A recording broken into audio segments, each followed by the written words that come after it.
My name is Justin Kohn. I was one of the stop motion animators on Mermaids on Mars. I started my career in stop motion back in the 70s. I got out of college basically with no job skills. I became a camera person at an animation studio in Florida. I started making puppets and armatures and things like that, and I did my little demo reel with puppets, and finally I was offered a real job on a film called I Go Pogo. It was the first animated clay feature, and the Kyoto Brothers of Kyoto Brothers Productions were art director and lead animator, animation supervisor on that production. And I also met Kim Blanchett and Kent Burton and a bunch of other people in the business, and that was my first stop motion gig. I went through the golden age of stop motion, which was 1985 to 2000. I worked on Land of the Lost, I worked on a bunch of monster movies, like Fright Night 2 and stuff. And then I started working for Henry Selick. I worked on Nightmare Before Christmas, James and the Giant Peach, Monkey Bone. I worked on everything that he's done since then. So I went and worked on Ants.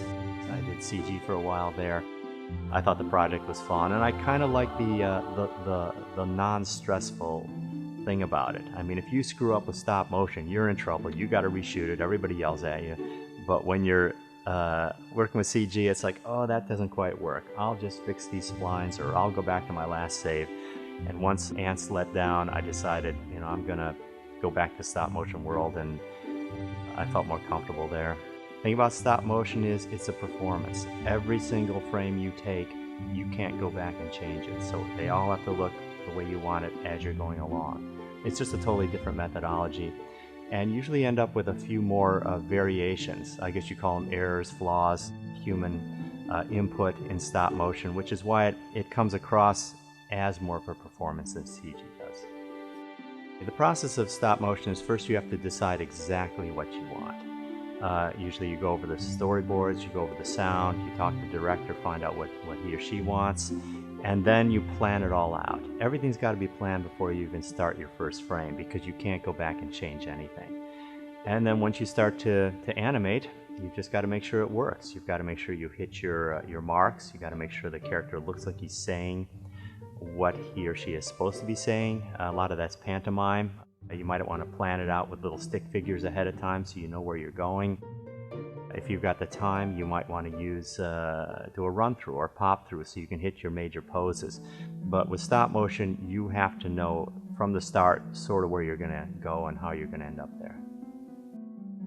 To bring the characters to life and actually make them characters, you need to know what the character is supposed to be like. The little boy moves like a little boy, and he's supposed to act like a little boy. The father's more grown up, he's a little more stiffer, not quite as running around. So working along those lines, and even Glaucus, the Martian, he's always a little, a mixture of arrogance and insecurity, so you try and get those into the character too.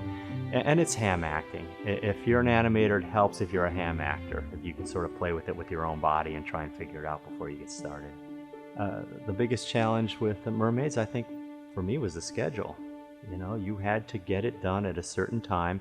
That's always an issue when you're working within certain budgets and limitations of whatever project you're on. You'll have a schedule, you'll have a budget, and you have to have it done by then.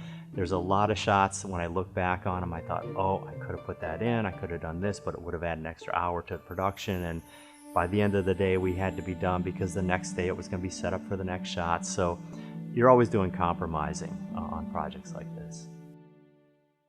I'm Team Martian. I really liked working with Glaucus. He was a fun character. He was hammy, he was silly, he was, cocky and even a little menacing, so you get to play with him a lot. I thought the song and dance I thought was good. We actually had a professional dancer do some of the main dance parts. I thought he was the most fun character because he was the cornball. He was the villain, and it's always, I think, more fun animating a character that has a lot more stuff going on.